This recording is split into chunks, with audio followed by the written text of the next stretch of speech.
کیا ماؤں نے لال جنے تھے؟ کیا دھرتی نے انسان دیکھے تھے؟ آج تک دنیا ایسا بادشاہ نہ دکھا سکی جو 22 لاکھ مربع میل پہ حکومت کر کے مسجد میں جھاڑو دے رہا ہو، جو 22 لاکھ مربع میل پر حکومت کر کے پانی کی مشق کندھے پہ اٹھا کے بیوہ عورتوں کے گھر میں گھڑوں میں پانی بھرنے جا رہا ہو۔ امیر المومنین کہاں جا رہے ہو؟ فلاں اماں کے گھڑے میں پانی بھرنے جا رہا ہوں، فلاں کے گھر میں پانی بھرنے جا رہا ہوں۔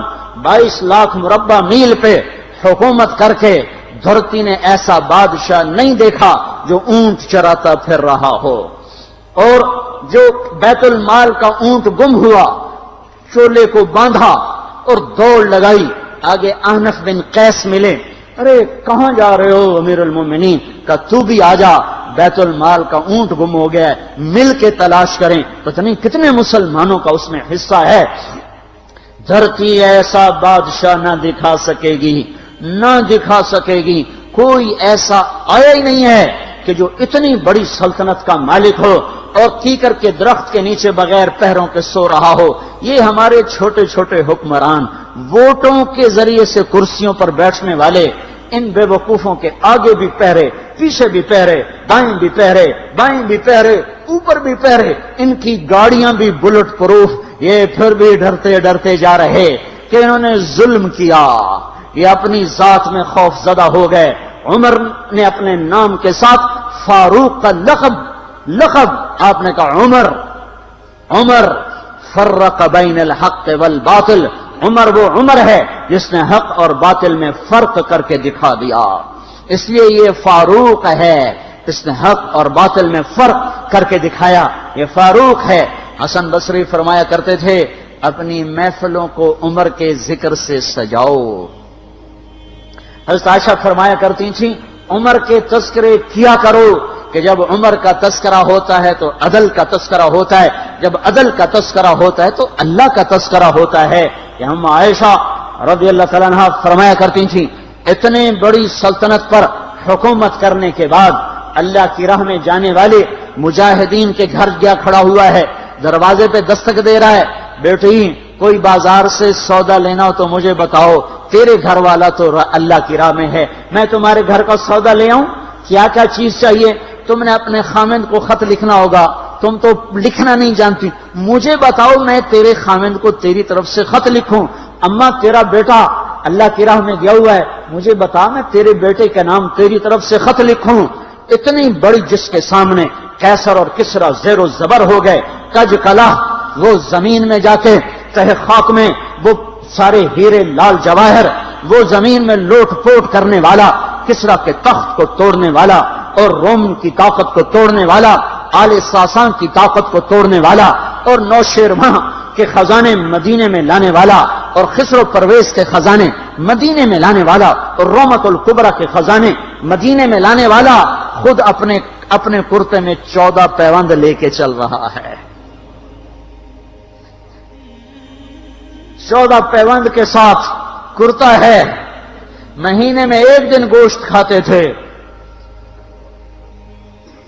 وہ روٹی کھاتے تھے کہ عام آدمی حلق کے نیچے نہیں لے جا سکتا تھا۔ ہے سال کی ابتدا اس شخص کی شہادت سے ہوتی ہے جس کو اللہ نے وہ عزت دی۔ آپ نے کہا میرے 2 وزیر آسمان میں، 2 وزیر زمین میں، آسمان پہ جبریل اور میکائیل میرے وزیر ہیں، زمین پر ابو بکر اور عمر میرے وزیر ہیں۔ آپ فرمایا کرتے تھے ابو بکر عمر اگر کسی بات پہ جمع ہو جائیں تو میں ان کے مشورے کے خلاف کبھی نہ کروں گا۔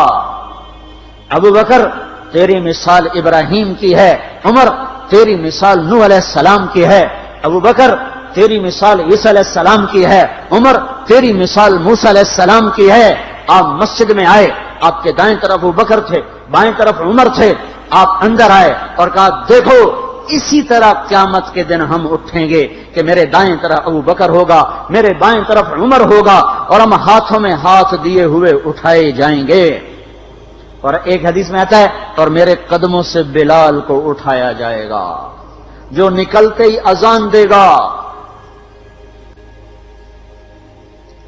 جس کے اسلام لانے نے اسلام کو اونچا کیا، جس کے اسلام لانے نے باطل کو پست کیا، جن راہوں سے عمر گزر جائے شیطان وہ راہیں چھوڑ دیتا تھا۔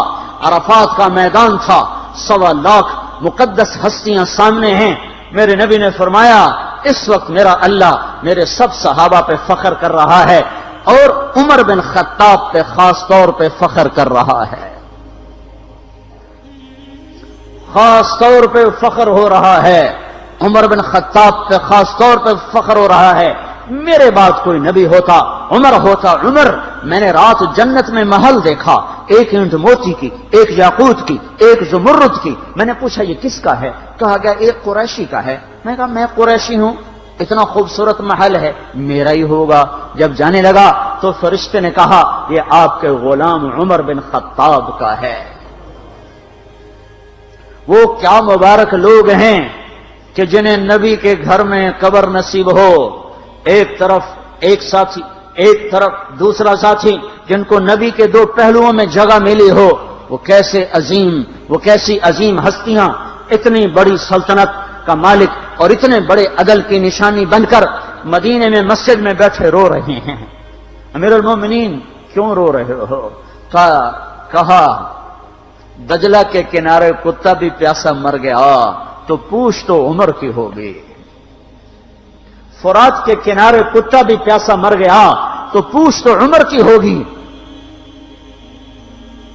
راتوں کو پہرے دیے جا رہے ہیں، راتوں کو خبرگیری کی جا رہی ہے۔ مدینے کے باہر ایک خیمہ ملتا ہے، چند بچے ملتے ہیں جو رو رہے ہیں۔ ایک عورت ہانڈی چڑھا کے ڈوئی پھیر رہی ہے۔ پوچھتے ہیں بہن یہ بچے کیوں رو رہے ہیں؟ کہ یہ بھوک سے رو رہے ہیں۔ ہانڈی میں کیا ہے؟ پانی، کچھ بھی نہیں۔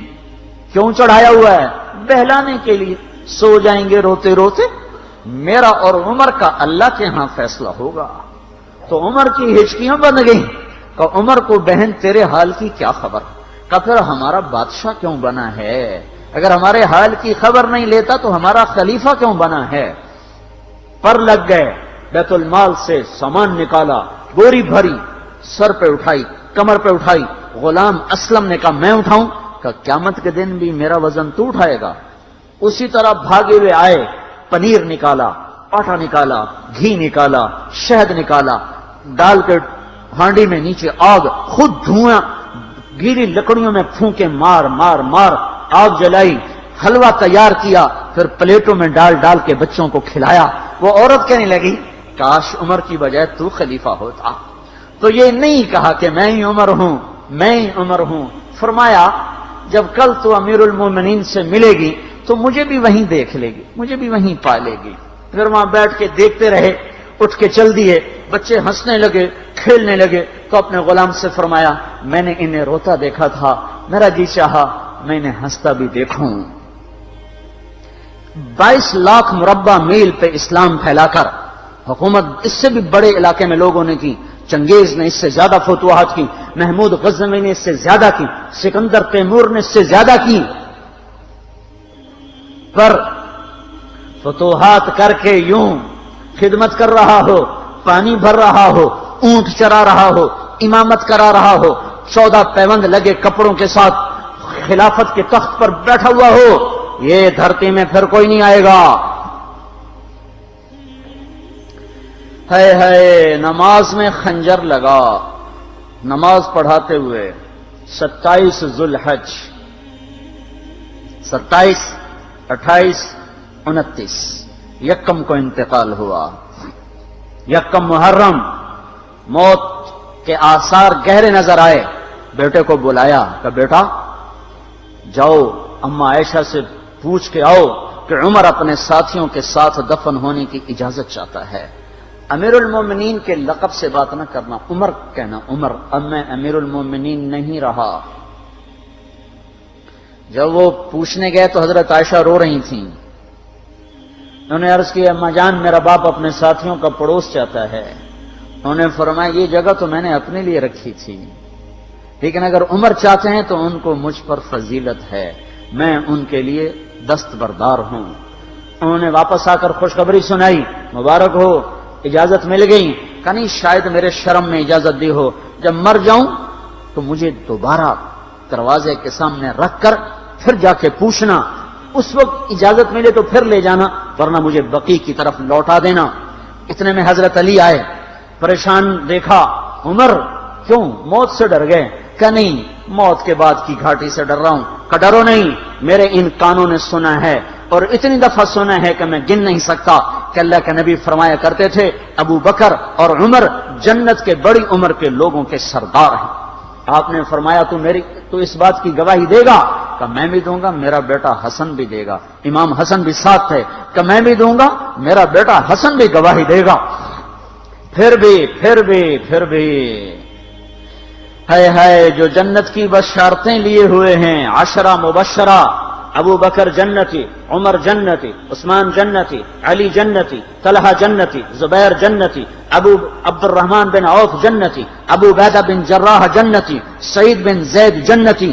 آپ نے نام لے کر گنے، نام لے کر گن کر کہا، سنو ابو بکر جنتی ہے، عمر جنتی ہے، عثمان جنتی ہے، علی جنتی ہے، طلحہ جنتی ہے، زبیر جنتی ہے، سعد بن ابی وقاص جنتی ہے، عبد الرحمن بن عوف جنتی ہے، ابو عبیدہ بن جراح جنتی ہے، سعید بن زید جنتی ہے۔ میں ان سے راضی ہوں، لوگوں ان کا حق پہچانو، میں ان سے راضی ہوں، میں ان سے راضی ہوں۔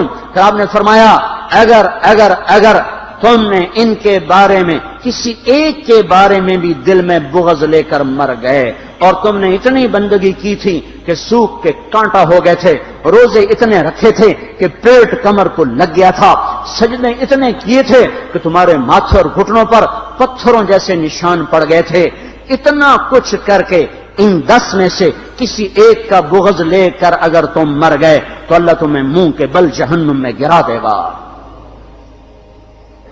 لوگوں میں ان سے راضی ہوں، ان کا حق پہچانو، جن کو اللہ بھی رضا کے پروانے دے رہا ہو، جن کو اللہ کا رسول رضا کے پروانے دے رہا ہو، جن کو وزارت کا شرف مل چکا ہو، نبی کے پہلو میں قبر جن کی بننے کا اعلان ہو چکا ہو، وہ موت پر کیا کہہ رہا ہے؟ موت پہ کیا کہہ رہا ہے؟ اپنے بیٹے سے کہا میرا سر زمین پہ ڈال دے۔ ان کی گود میں سر تھا عبداللہ بن عمر، تو انہوں نے گود سے ہٹا کر پنڈلی پہ رکھ لیا، یہاں رکھ لیا۔ چلے گئے، کیا کہہ رہا ہوں سنتے نہیں ہو، زمین پہ ڈال دو۔ تو انہوں نے زمین پہ ڈالا تو اپنے چہرے کو مٹی میں رکھ دیا اور ایسے ملنے لگے اور کہنے لگے اے میرے رب، اگر تو نے عمر کو معاف نہ کیا تو عمر ہلاک ہو جائے۔ ویل لک یا عمر ولأمک ان لم یغفر لک ربک، عمر تیری ہلاکت ہے اگر تیرے رب نے تجھے معاف نہ کیا۔ یہ کہتے کہتے کہتے جان دے دی۔ 22 لاکھ مربع میل میں اسلام کو زندہ کرنے والا، این حالت نماز میں زخم کھا کے گرنے والا، مطلوب مصطفیٰ، وزیر مصطفیٰ، جنت کی خوشخبریاں لے کر پھر موت پر یوں کہہ رہا ہو اے اللہ تو نے معاف نہ کیا تو میرا کیا بنے گا؟ کیا بے طلبی ہے۔ ان کے بیٹے خلافت کے اہل، ان کے بہنوئی سعید بن زید 10 مبشرہ میں سے دونوں کے نام کاٹ دیے کہ یہ 6 ہیں جن سے اللہ کا رسول راضی تھا، جس کو چاہو خلیفہ بنا دو، جس کو چاہو حکومت دے دو، نہ میرے بیٹے کو ملے گی نہ سعید بن زید کو ملے گی۔ کسی نے کہا شوشہ چھوڑا، آپ کا بیٹا بھی تو بہت قابل ہے، اسی کو بنا دیں۔ تو اسے تو طلاق دینا نہیں آتا، حکومت کہاں سے چلائے گا؟ یہ ایک واقعہ کی طرف اشارہ کیا ہے، اس کے پیچھے ایک واقعہ ہے جس کو انہوں نے یاد کر کے فرمایا وہ تو طلاق دینا نہیں جانتا، وہ حکومت کیا چلائے گا؟ حالانکہ بڑے صحابہ میں عبداللہ بن عمر کا مقام ہے۔ ہے جنازہ صہیب رومی نے پڑھایا، دروازے کے سامنے لا کے رکھ دیا گیا، سب لوگ جنازے کے ساتھ کھڑے ہو گئے، عبداللہ بن عمر اکیلے آگے گئے، دروازے پر دستک دی کہ اما جان میرا باپ عمر بن خطاب دروازے پہ حاضر ہو چکا ہے، اندر آنے کی اجازت چاہتا ہے۔ تو عائشہ رضی اللہ تعالیٰ نے اپنی چادر کو اٹھایا اور روتے ہوئے باہر نکل گئیں۔ پھر لوگ اندر داخل ہوئے، قبر کھودی گئی، قبر کھودتے ہوئے عبداللہ بن عباس بھی قبر کے کھودنے میں شریک تھے۔ تو کہتے میرے کندھے پہ کسی نے ہاتھ رکھا، میں نے پیچھے مڑ کے دیکھا تو علی رضی اللہ تعالیٰ عنہ کھڑے رو رہے تھے اور فرما رہے تھے مجھے پتا تھا تو یہیں آئے گا، یہاں تیرے سوا کوئی نہیں آ سکتا۔ کہ میں نے ایک دفعہ نہیں کتنی دفعہ میں نے اللہ کے نبی سے یہ بات کا تکرار سنا، میں ابو بکر اور عمر، اس کا اتنا تکرار سنا ہے میں نے کہ مجھے یقین تھا یہیں آئے گا، تو اور کہیں نہیں جا سکتا۔ میرے بھائیوں، غفلت سے باہر آ جائیں، یہ دھوکے کا گھر، یہ مچھر کا پر، یہ مکڑی کا جالا، یہ دنیا کہیں ہمیں ہلاک نہ کر دے۔ ان لوگوں کو سامنے رکھ کے زندگی گزارو جنہوں نے اللہ کو راضی کیا، اس کے رسول کو راضی کیا، کلمہ حق کو بلند کیا، خیر کے ذریعہ بنے، شر کے مٹانے والے بنے، اور دنیا میں مرنے کے بعد بھی ان کے تذکرے ہدایت کا سامان بنے، ان کے تذکرے روشنی کا مینار بنے۔ ان کے پیچھے چلو، مغرب کے اندھیروں کی طرف مت دوڑو، وہاں تو سورج بھی ڈوب جاتا ہے، مغرب میں تو سورج بھی ڈوب جاتا ہے، اور تمہیں پکار کے کہتا ہے مغرب کی طرف نہ آنا، ادھر اندھیرا ہے، میں یہاں گم ہو گیا، تم کون سا سراغ ڈھونڈنے آئے ہو؟ دوڑو اللہ اس کے رسول کی پاک زندگی کی طرف، اس کے پاک صحابہ کی زندگی کی طرف، جن کو اللہ نے مرنے سے پہلے جنت ہاتھ میں دے دی، جنت کی بشارت دے دی۔